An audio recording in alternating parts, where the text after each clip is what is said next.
عايزه اقول لكم حاجه، لما ببقى بعمل لايف وببص لنفسي، يعني انا ماسكه الموبايل دلوقتي فببص لنفسي مش عارفه نفسي، يعني ببص دي مش انا، فببقى مستاءه جدا طول ما انا فاتحه اللايف.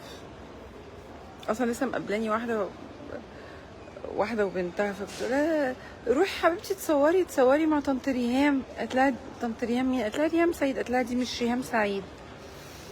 انا كنت عايزه اقول لها اه يا حبيبتي معلش ريهام سعيد بعد الحادثه.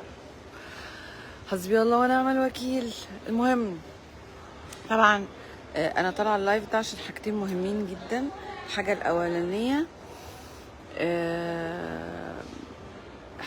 المهمه جدا جدا جدا ان بكره قضيتي في لبنان قضيه مرفوعه عليا.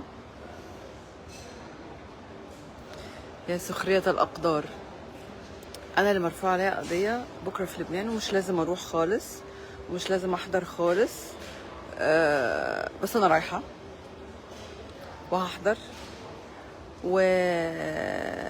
وارجو من الطرف التاني لما يبقى فيه تحقيق او محاكمه ما يبعتش المحامي يجيب نفسه برضو. ده عشان حاجتين، اولا عشان الحق، تاني حاجه عشان انا بحترم القانون في اي حته في العالم وما بخافش لان معايا الحق دايما. فبكره نكون ان شاء الله في المحكمه في لبنان عشان نشوف الفلوس اللي احنا ما دفعناهاش دي بالادله. طبعا انا واثقه ثقه رهيبه في القضاء اللبناني لغايه ان شاء الله باذن الله ما القضيه في مصر تنزل جلسه باذن الله. فبكره 24/6 هنكون في المحكمه ان شاء الله. وزي ما بقول يا ريت الطرف التاني يبقى موجود برضو لما يتعرض للمحاكمة بإذن الله تعالى.